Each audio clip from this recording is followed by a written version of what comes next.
Welcome to the Get Unbusy podcast. I'm your host, Kate Philpott, and this podcast is all about throwing your busy work out the window. You deserve to stay locked in on the parts of your business that light a fire under your hoo-ha, all right?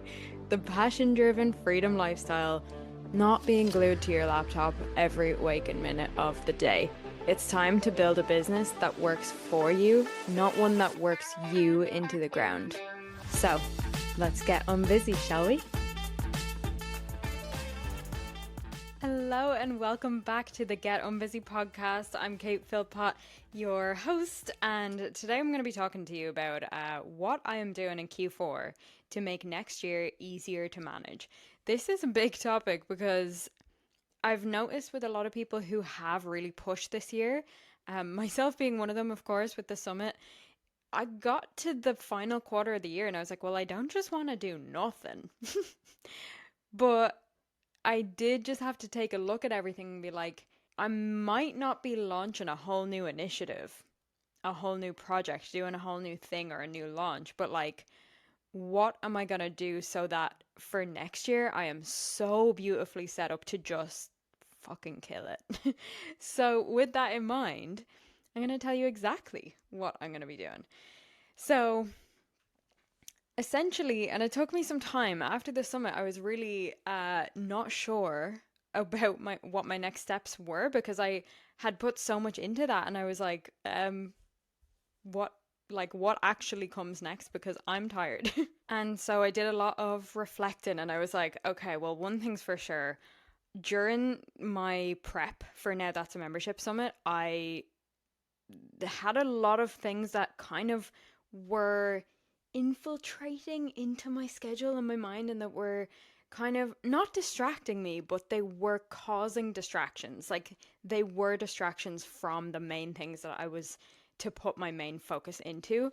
So, and I'm going to give you a big old list of ways that I'm making this easier in the next couple months. But a couple of things that happened during that summit prep time.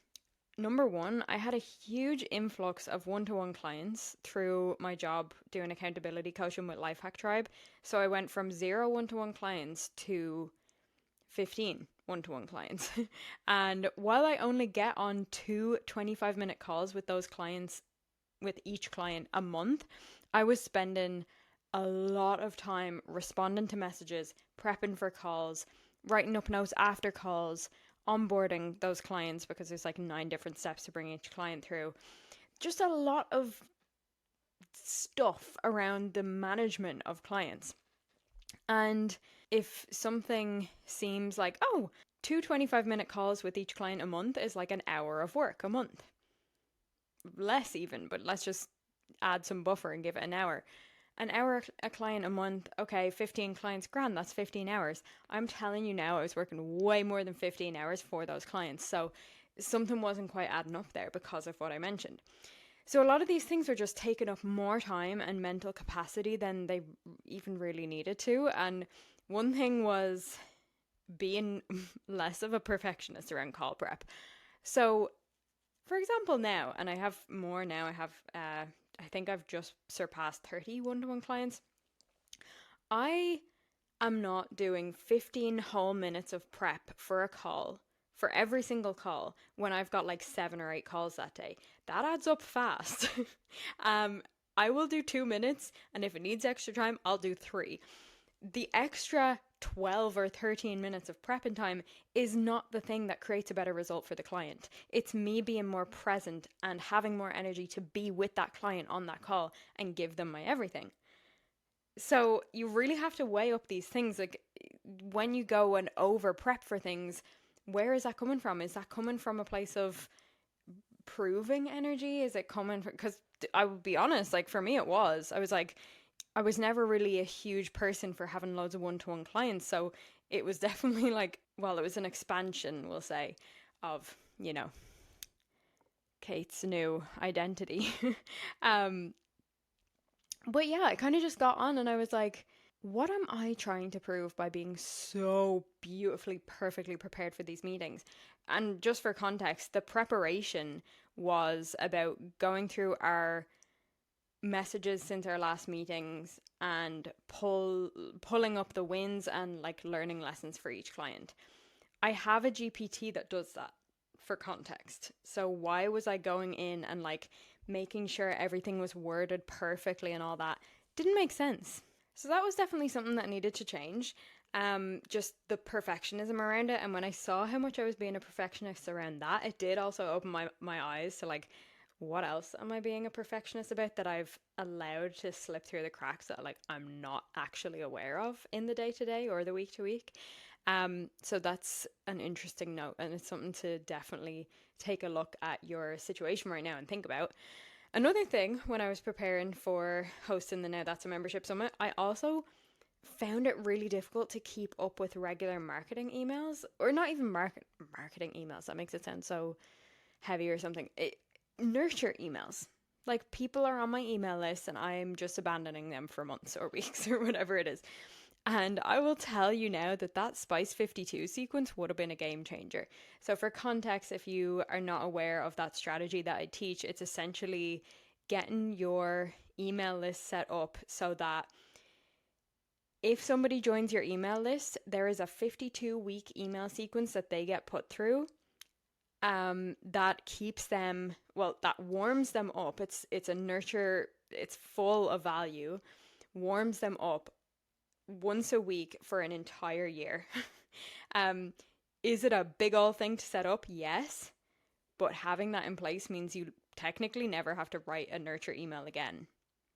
Is that incredibly leveraged? Yes. And guess what? I have a good few of those emails set up, but I have a lot of them that are in drafts and like not actually published. And then I have a plan for the rest of them that haven't actually been fully written yet. So I wasn't getting the full benefits of having that in place. And that's definitely something that flew up to the top of my radar. I was like, oh, people are on my email list and I'm just like letting them be there. The other thing is I was getting really irritated during the summit prep phase of even the tiniest bit of admin in and around my live membership calls. So every week we have a call on Thursday. At the moment it's on Thursday. So we alternate. 1 week it's plan sesh and 1 week it's refine sesh. So plan sesh is basically we come on and we plan our weeks together. Refine sesh is we come on and it's themed, right? So each week it's a different theme. And I put certain prompts on the screen and we brainstorm a load of ways to improve that part of our business. So that's really vague. So it might be that, client onboarding is the theme and there's a prompt around improving your onboarding sequence and there's a prompt around adding a personal touch point and, things like that. So it's constantly improving your business with these little tweaks so that over time it just naturally gets better and better and stronger. But those calls, so plan sesh, the only prep required for plan sesh was sending a broadcast email manually every week, but I had to do it manually every week. The other thing was with refine sesh, there's a bit more prep because I have to update the slides with the different theme and the prompts, and I have to actually find the prompts first and update the script with the theme and the prompts and like a little blurb about why this theme is so important. So I found that was a bit annoying. It's such a small task, but the call can't happen without it. And it just was really annoying me because I was like, oh, like I just want to do the call and then go. Like I just didn't have, this is what I'm talking about. The summit prep season stretched me so much that it really opened my eyes to the parts of my business that could be streamlined better or at all. So definitely, that's another benefit of pushing myself in that way, even though I wouldn't necessarily recommend pushing yourself in that way. But all of this to say, the thing that I am doing now in Q4 to make 2026 easier to manage and to give me the capacity to go big and really create something incredible is I'm going hard on streamlining. I'm not working on any big project right now. I'm not working on a launch, but I do have big plans for next year. I've actually already mapped out my 2026 projects I have them in order. I have the milestones for Q1, Q2, Q3, Q4 for all three of those main projects. And they require space around me. I can't be scrambling to do admin that I don't care about or that irritates me, and therefore missing my deep work sessions or not getting into a flow as a result because there's so many little noisy things to keep on top of. And I hope you understand why I'm given the actual specific examples of the busy work, like the call prep and the client onboarding and all of these things, because when I say busy work, that might not fully resonate with you what busy work actually is, because you might be like, well, the call prep is essential, so that, nothing can be done about it, but actually something can. Call prep for your group calls, things can be automated. Call prep for one-to-one calls, GPTs can be brought in. Like, I'm not sitting there like writing out, you had this win, you had that win. No, like, what, I don't need to put my brain space into that. Anyway, I'll get off my soapbox. So yeah, the bottom line is the goals for 2026 require space around me, and you're probably in the same position. If you are in my world, you probably have big goals. You want to do big things, and you can't do big things when you're constantly being weighed down by the rocks of admin. Like, it's like pulling rocks in your backpack. Like, that's going to start feeling real heavy, and you're not going to want to be like leaping and jumping into your deep work and flow states, because like it's just, there's too much heaviness.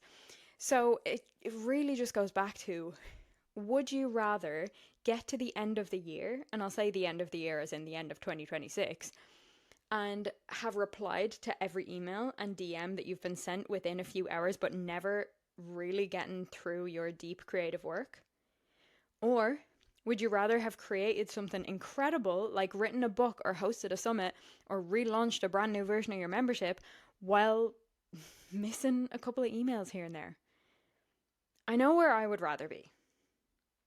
And a lot of people out there who are perfectionists will hear that and be like, I don't want to choose.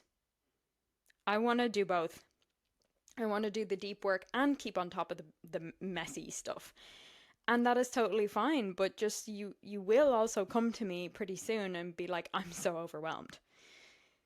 So, and I do empathize there. Basically what I'll do now is I'm going to give you the list of the actual specific things that I am doing before the end of the year, so that I do create more space around myself for next year. So my main project, and I put this in like a quantifiable way, is to create 10 systems.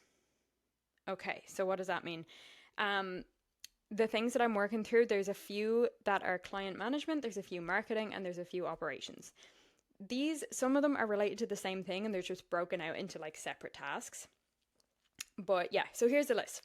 With the client management side, I wanted to create an SOP for a weekly client audit, because this is something I'm supposed to do every single week with my clients, just to see if anyone's cancelled, if anyone, update my notes on clients, make sure that we've been in contact on WhatsApp like this week, because, what happens if they haven't replied to me, or if I haven't checked in with them, I want to make sure that I've replied to everyone. So I was just finding that was something I kept pushing into the weekend, and then on the weekend I'd be like, ugh, I'm not doing that now, and I'd put it into Monday, and on Monday I'd be working on Monday stuff, and then I'd put it into Tuesday, and then like weeks would go by without me doing my weekly client audit. So I had to make it way easier on myself and actually put an SOP together for it.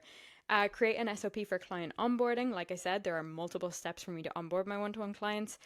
Create basically my own personalized scripts for my calls with them, because there is a script that I've been given by the team, but I found that I was really struggling to actually get through everything I needed to get through on my calls. So I optimized the scripts for time and results.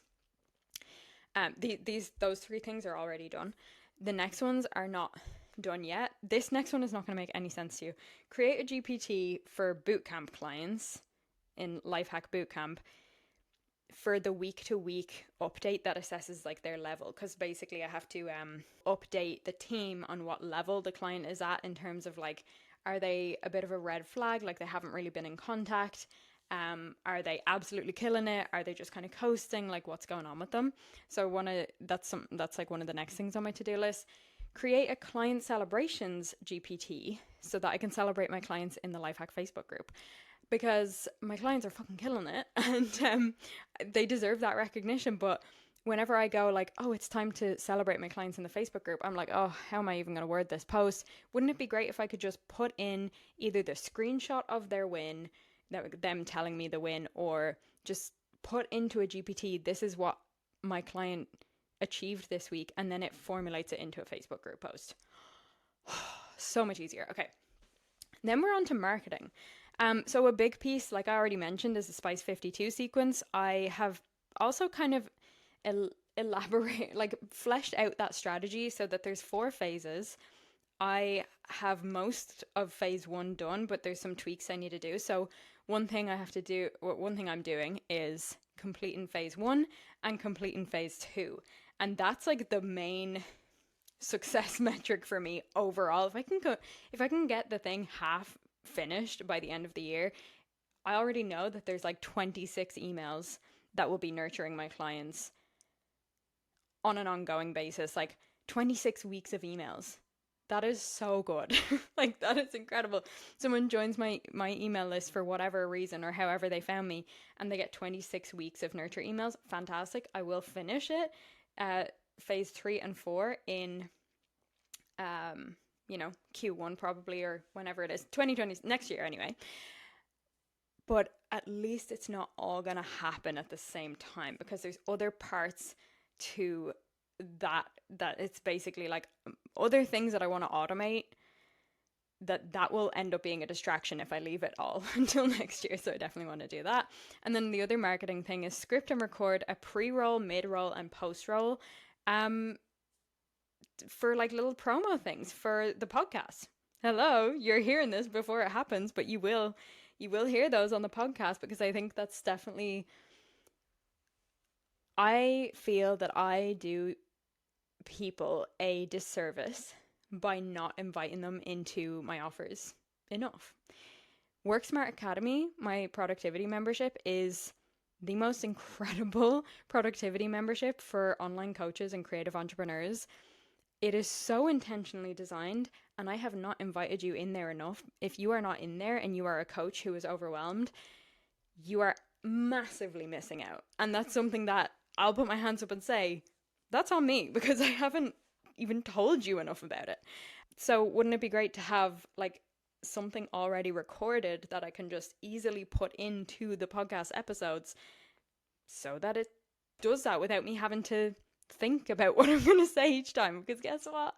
I've only got so much brain capacity, and I don't want to use it on the same thing over and over. That is just another one of the strategies. It's like these strategies are kind of like folding in on themselves. It's like strategy. It's like Inception. A strategy within a strategy. Then we're into the operations side of things. So I'm basically just going to list out these real fast. Write SOP for updating offboarding email sequence. Write SOP for pre and post refine session plan sesh, which I already explained why that was an annoying thing for me. Map out ultimate WorkSmart Academy funnel structure. There are things that I want to add in and optimize in there, and update and add to my customer support scripts, because those are feeling a little outdated. Do I actually use them? Kind of, but I change them so much that it's like I might as well write the email from scratch. So I definitely want to update those. Okay, so those are all of the little things. And you might think, if I just go to you, I'm going to write an SOP for my weekly client audit, and that's what's going to make next year easier. You'd be like, how much of an impact is that really going to have?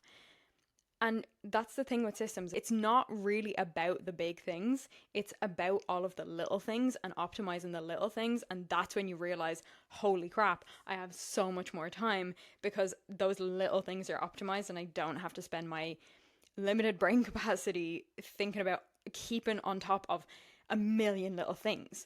I suppose the way I want you to think about it, if you're hearing this before the new year and you've got some extra time, mapping out my 2026 goals and projects like 2 months early has really put the skids under me now to create a reality in which those goals are just easier to hit. It's like, and I think I might do this like every Q4, to be honest. Like, putting in the work now to create more space around myself where I'm not being pulled left and right and my deep work is actually protected with this holy shrine around it, so that when it comes to my top 3 projects for next year, which I know will require plenty of deep creative work, that will just be easier to follow through on. You can kind of think about this like cleaning your kitchen before you're having family over for dinner. Like if you're out here trying to cook a 5-course meal in a really messy kitchen, you haven't done dishes for days, that is just pure chaos, and that will inevitably be ridiculously stressful. You can't find your creative flow when you're constantly like searching for the spatula, you know? So I am cleaning things up before the party, so to speak. I'm going to give you some action steps here. I will actually say go ahead and map out your 2026 projects early. If you have time, like I love doing this on like a Saturday morning when like nobody needs you. It's just your own time. Like grab a nice coffee, get under a blanket, light a candle, and actually map out what you want to do with 2026, even if it's not happening for like 2 months. Like I genuinely, I think I'm going to bring this forward like every year. Because it's not in a pressure filled, like I have to have everything figured out, but it's kind of like, well, I know what's coming, so I'm going to make sure that I'm ready for that. Like, what big projects do you want to bring to life next year that are going to require deep work and focus? Because once I could see those projects clearly, I started to realize that my capacity was going to be pretty stretched until then. You know, I said, okay, or even my capacity will be stretched anyway going into the next year, because I'm going to continue to get more and more one-to-one clients. And that's something I want to have locked in and really tightened up. So, and then like all the marketing stuff and the operations and all of that too. So this is really going to give your actions a new level of clarity. If you're like, well, if I actually want to make those things happen with ease, like what needs to be cleaned up now? Because that way you don't have to be reactive and like constantly responding to whatever's loudest in your business. You're just proactively on top of it, and you're building the version of you who gets to calmly and peacefully work on those dream projects rather than like scrambling and feeling super overwhelmed and feeling behind because you don't have the mental space to actually go deep. Whew. And then the other thing, honestly, one of the most underrated ways to buy yourself more focus is to stop doing the same tiny admin tasks over and over again. Or even if you have to do them, just doing them in a way that is less heavy. Every week I'm doing one thing that streamlines something that pisses me off. So like I said, writing the nurture emails, like maybe I'm going to write a bunch of them and put them in an email sequence. Or the reminders for my plan sesh calls, I'm going to automate that, things like that. So this is the kind of stuff that protects your energy long term. Because when you're not constantly being pulled back into busy work, admin, heavy, noisy stuff, then you create more space for actual strategy and creativity. So I'm going to leave that there. The more you systemize now, the more spacious and creative your 2026 gets to be. That ease really doesn't happen by default. Like, you have to build that. And honestly, that goes for whenever you are listening to this. Whether you're listening to this in 4 years, it still applies. So, if you do want to actually build those systems instead of just thinking about them, then that is literally what we do inside Work Smart Academy. You're going to get the tools, the done for you templates, the support to actually make your business easier and manage every single quarter with just more ease and more peace. So go ahead and join Work Smart Academy. It's only $37 a month, and that is linked in the show notes below. And also, go ahead and send this episode to a business bestie who's really craving just more time and spaciousness, and who's maybe feeling a little overwhelmed or like the work is starting to feel heavier than it should. Because this is really just going to help to make ease the new normal. Okay. I will see you next week. Have a wonderful week, and I'll chat to you very soon. Bye. All right, gorgeous. That's a wrap on today's episode of the Get Unbusy podcast. If you got some juicy golden nuggets from this episode, I want to hear about it. So take a screenshot, share it on your Instagram stories, and tag me at More to Life Kate, because your girl wants to know. And remember, you're an absolute powerhouse. You can create the life you've been dreaming of, and I can't wait to see you pop off. Chat to you soon. Bye.